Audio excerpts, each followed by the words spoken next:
Today's lesson is fairly short and I think fairly easy to follow along with. We're talking about solutions. We're technically are starting unit 6. So last unit we talked about solving quadratic equations.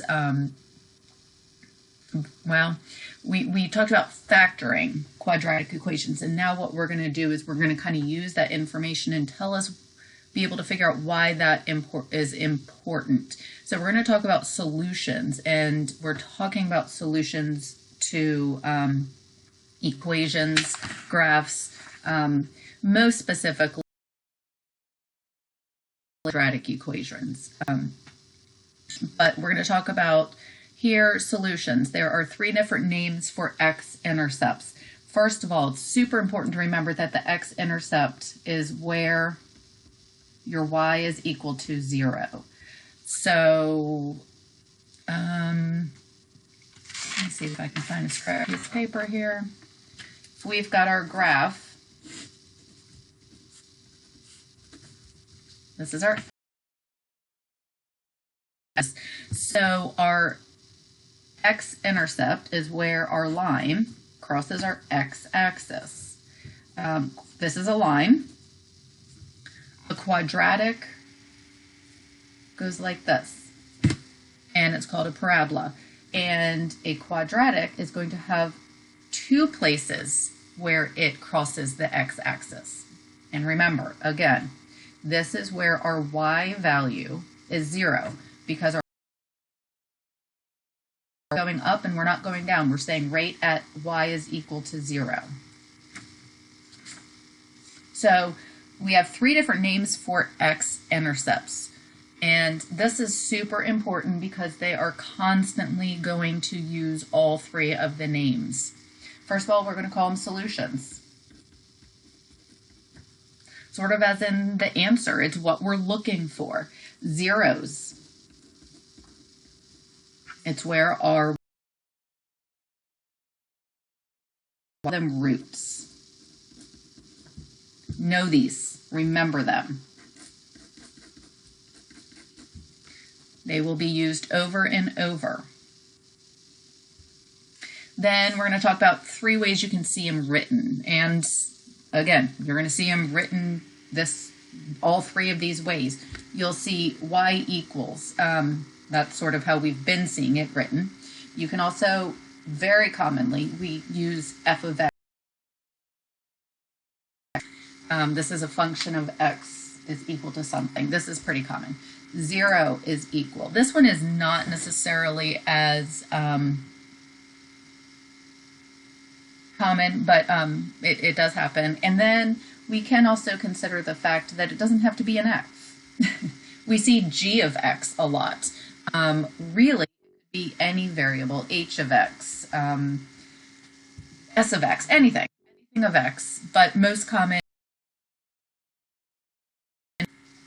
So again, you need to know this information to be able to solve problems throughout this unit. All right, so let's see what we do with this. And this is, like I said, I think it's pretty easy. Today we're going to be talking about how to find the solutions or the roots or the zeros from a graph. This is the easiest way to do it. Number 3, how many solutions does this graph? Again, we are looking to see where we have x-intercepts. Those are our solutions. So we can look at our graph. We can see it crosses our x-axis twice. So we have 2 solutions. What are the roots? The roots are where it's crossing the x-axis. So 2, 0, or not or, and 2, 0, and 4, 0. And then another thing they're going to talk about in this unit, we're going to talk about the y-intercept sum. And so what's the y-intercept? Well, that's where it's crossing the y-axis, and that's at the point 0, 8.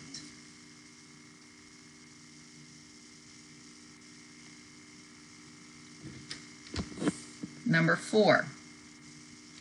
Again, this is a quadratic graph. How many solutions? Remember, solutions, roots, zeros. How many are there? How many times does it cross the x-axis? Twice. So we have 2. What are they? Notice here. What are the roots? What are the zeros? I told you they're going to do both. -2, 0, and 3, 0. And then what is the y-intercept? That's where we're crossing the y. 0, 4. I will also point out our standards, unfortunately, don't really bring this up. This is a vertex. And at an upside down parabola, this is the peak of the graph, the maximum on our right side up.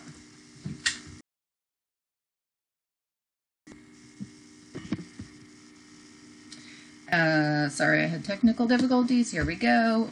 This is our vertex. And when it's upward facing, that's the minimum.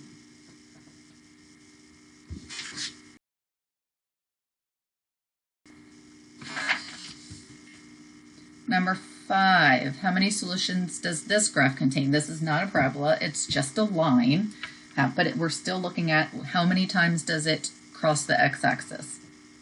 A line only crosses the x-axis once. And what is that solution? What is that root? What is that 0? It's the point -1, 0. What's the y-intercept? Where does it cross the down here at 0, -3.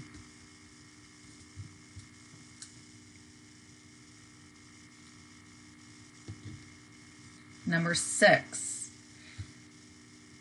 How many solutions does this graph contain? Well, this is a parabola, but it's not hitting our y-axis at all, so we have 0 or none. What are the x-intercepts? There are none. And what is the y-intercept at the point 0, 2?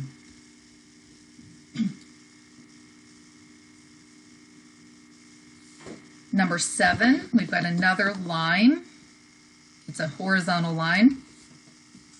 How many solutions does this graph contain? Again, this one has none. It's not going through the x-axis. It's never going to go through the x-axis.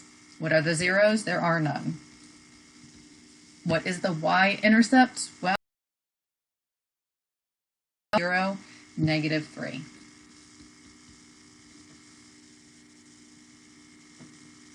And if we're going to do horizontal, let's look at vertical. How many solutions does this graph contain? How many times is it going through the x-axis? Once. What is that root? What is that 0? What is that solution? It's the point 5, 0. And what is the y-intercept? On the axis itself, this is not going to go through the y-intercept, the y-axis at all, so there is none.